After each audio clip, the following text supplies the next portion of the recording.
Hai kawan, kita ketemu lagi di Sunday Pope, Preaching of Peace, 7 Maret 2021. Kasih nggak harus dengan kasihan. Panas sekali di desa siang itu. Ingin rasanya saya berhenti bareng sejenak, melepas lelah di bawah naungan pepohonan rimbun di tepian jalan. Namun, perjalanan masih jauh. Ayo lanjut, saya menyemangati teman seperjalanan. Malu nah, mereka aja semangat kok. Sambung saya melihat ibu-ibu memikul hasil tani tanpa keluh. Abaikan untuk sementara waktu apapun di balik semua ini. Yang jelas, saya bangga Indonesia pernah memiliki presiden perempuan. Kita tak kekurangan figur wanita tangguh di mana-mana. Institusi-institusi politik, perusahaan-perusahaan besar, dan keluarga-keluarga kecil kita. Bahkan, dalam mitologi dan kisah-kisah rakyat yang dengannya kita dihibur dan dibesarkan, figur-figur itu bukan pemain cadangan. Kuasa magis Ratu Selatan, perlindungan Dewi Sri, dan kecerdikan Roro Jonggrang mustahil dituturkan turun-temurun jika mereka dikurung sebatas dapur, sumur, dan kasur. Kita kini hidup di dekade ketiga dari milenium ketiga tahun Masehi. Kesetaraan gender bukan hal tabu lagi dalam ruang-ruang perbincangan. Tetapi berbeda dengan perbudakan, diskursus gender kita masih menyisakan jauh lebih banyak faksi. Seseorang bersikukuh pada saya beberapa waktu lalu. Tidak patut perempuan jadi pendeta. Pandangan kita tentang perbudakan telah sedemikian berubah. Padahal, teks suci yang kita pakai sudah mati sejak berhenti ditulis. Mati dalam arti tulisan serta para penulis Alkitab tak mungkin lagi memberi respons. Interpretasi atau pemaknaan kitalah yang menghidupi tulisan-tulisan ini. Pernah ada masanya, baru-baru saja berakhir malah, ketika memiliki manusia seperti barang sah-sah saja. Kamu harus memperbudakkan mereka untuk selama-lamanya, kata Imamat 25. Inkuisisi abad pertengahan menganggap perempuan sumber kejahatan. Mereka adalah Hawa, penyesat yang menyeret laki-laki ke dalam dosa. Kitab Kejadian pasal 3. Puluhan ribu perempuan dibantai.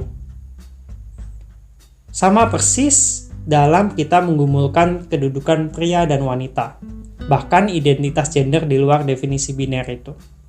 Hai istri, tunduklah kepada suamimu seperti kepada Tuhan. Oh, itu berarti jangan membantah. Laki-laki selalu benar, karena toh Tuhan selalu benar. Tanpa melihat konteksnya, tulisan Paulus di Efesus 5 tersebut adalah alat penindasan dengan otoritas ilahi. Sebab perempuan tidak diperbolehkan untuk bicara, kata Paulus. Apa maksudnya? Kita memang perlu kritis dalam membaca teks yang kita imani. Akal Tuhan berikan agar kita dapat memilih apa yang baik di antara yang jahat. Hikmat dari Allah menerangi sepanjang jalan agar kasih-Nya lah yang memandu kita memaknai teks, serta mencari apa yang sebenarnya Ia mau kita lakukan. Yesus terang-terangan merevolusi cara pandang orang-orang sezamannya. Tatanan Romawi menganggap perempuan sebagai barang kiriman dari ayahnya ke keluarga suami. Mempelai wanita tetaplah anak perempuan ingusan yang kini di bawah otoritas keluarga laki-laki. Bukan demikian di mata Tuhan. Keduanya menjadi satu daging, Ia tegaskan. Tiada lagi budak dan tuan. Tidak ada laki-laki atau perempuan. Semua sama-sama kawan sekerja Allah, satu dalam Kristus Yesus. Melalui pembacaan firman yang tertulis, biarlah Roh Allah juga menuntun kita melanjutkan karya Kristus. Tugas kita lah membebaskan orang-orang tertindas dan memberitakan kedatangan tahun rahmat Tuhan. Hari-hari ini masih sering saya dengar pasangan yang sudah punya anak-anak perempuan tetap saja berusaha sampai dapat keturunan laki-laki. Coba sampai dapat. Apakah satunya grand prize, sementara yang lain hadiah hiburan? Begitu pula ujaran dalam bahasa Jawa umum di telinga saya. Wong wedok ora usah sekolah dhuwur-dhuwur, engko sing lanang minder. Anak perempuan tidak perlu sekolah tinggi-tinggi, nanti laki-laki minder. Engko ora payu, takutnya tidak laku, tidak ada yang mau meminang. Kawan-kawan saya yakin familiar dengan ini. Perempuan tetaplah seutuhnya, sepenuhnya sempurna, walau belum bahkan tidak menikah. Demikian halnya laki-laki. Dalam keadaan bagaimanapun kita lahir dan dibesarkan, identitas kita yang pertama dan terutama adalah gambar dan rupa Allah. Perempuan bukan produk gagal dari cetakan laki-laki, seperti dipercayai Aristoteles. Saya yakin, sebagian kita mengikuti serial Imperfect, kelanjutan dari kisah film yang berjudul sama. Penggambaran beragam ekspresi perempuan serta laki-laki dihadirkan di sana. Kita bisa jadi feminin tapi tak selalu, bisa tegas atau pemarah, mungkin juga lembut dan perasa. Fitur fisik dan cara menampilkan diri kita pun unik. Bagaimanapun, di mata Sang Kuasa kita adalah setara. Jika demikian, mengapa kita mengiba perempuan mengerjakan yang ia sanggup lakukan? Di balik kata-kata manis, kamu gak kuat, sini biar aku aja.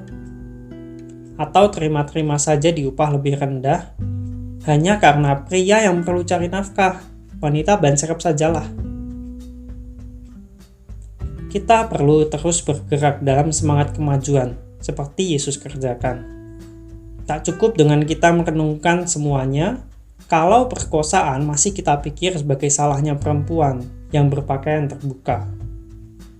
Kalau kita masih menganggap opini laki-laki lebih valid dan selayaknya dianggap serius.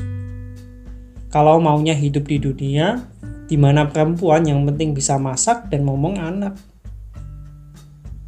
Kawan, siapapun engkau, pria, wanita, atau bukan keduanya, identitas kita jelas di dalam warta pembebasan Kristus.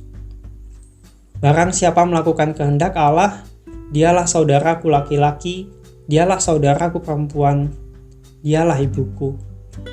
Markus 3 ayat 35. Mari kita mengasihi tanpa meninggikan diri. Mari kita berkarya dengan cinta yang paripurna bagi semua. Selamat Hari Perempuan Internasional juga untuk semua kawan perempuan yang berjuang mendapatkan akses dan kesempatan yang sama di dunia milik bersama. Sampai jumpa.